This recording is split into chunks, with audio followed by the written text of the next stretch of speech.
All right, good luck.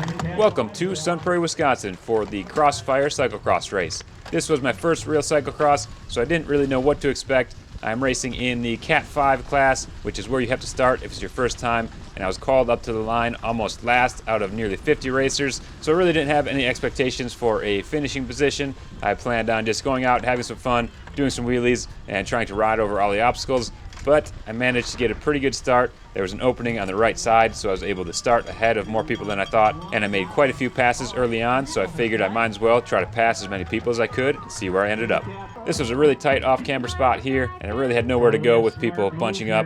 Some guys got around me on the outside there, but I just tried to breathe and be patient so I could hopefully make the passes back when the course opened up. I thought that was a cool part of the course, but maybe it would have been better later on in the lap when people are more spread out.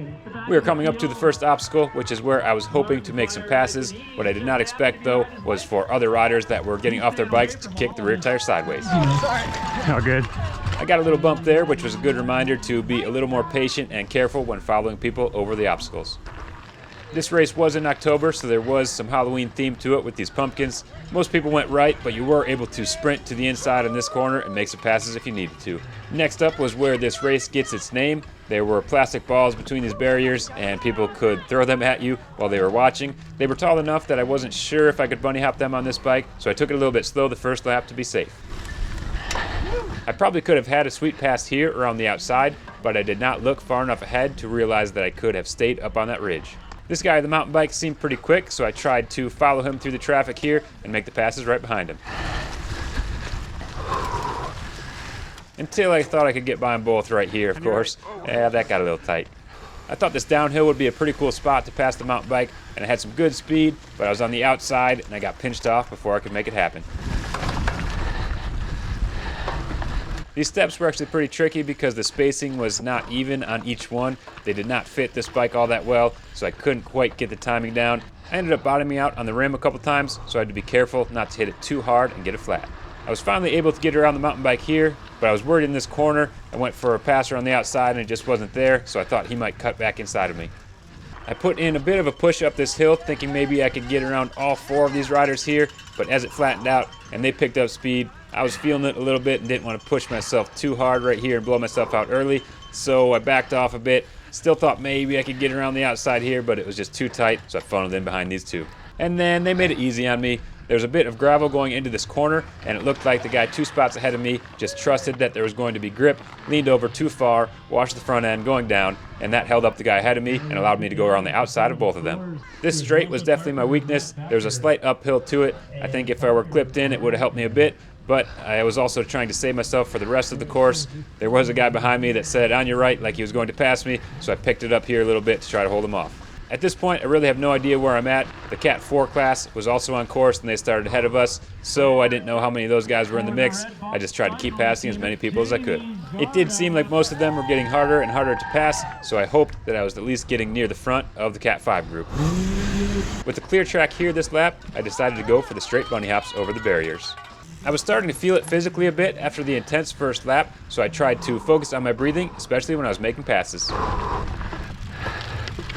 I was actually pretty slow on these stairs since the timing was so critical, but I was able to make up time afterwards since I didn't have to get back on my bike.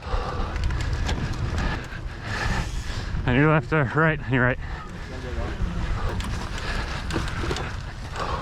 I was a bit bummed to get passed by this guy after I had just passed him in the corner, but I thought if I took it easy here, hopefully I could get him back later on. Later on ended up being the next straightaway. I put in a little push to get by him before the course tightened up again. What's your soda of choice this week? I didn't know it at the time, but it turns out this guy was leading the Cat 5 class, and once again, not having to remount my bike after an obstacle gave me the opportunity to make a pass, and this time it was for the lead.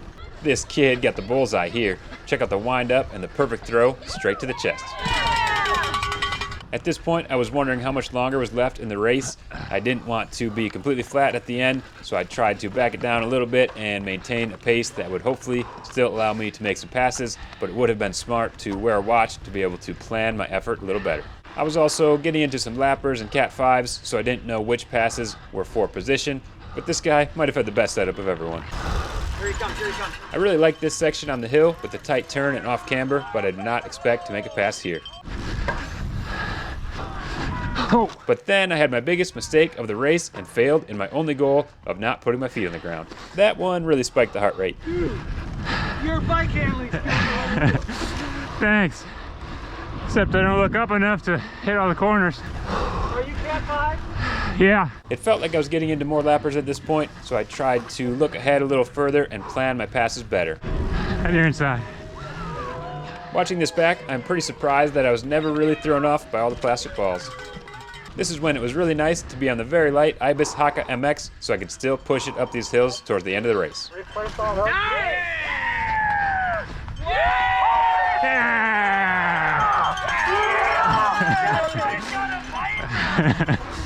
Had to do something.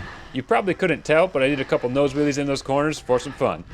I need to get a video of that. That was epic, dude. Thank you. I didn't know for sure, but I had a feeling that this might be the last lap, so it just felt right to do something.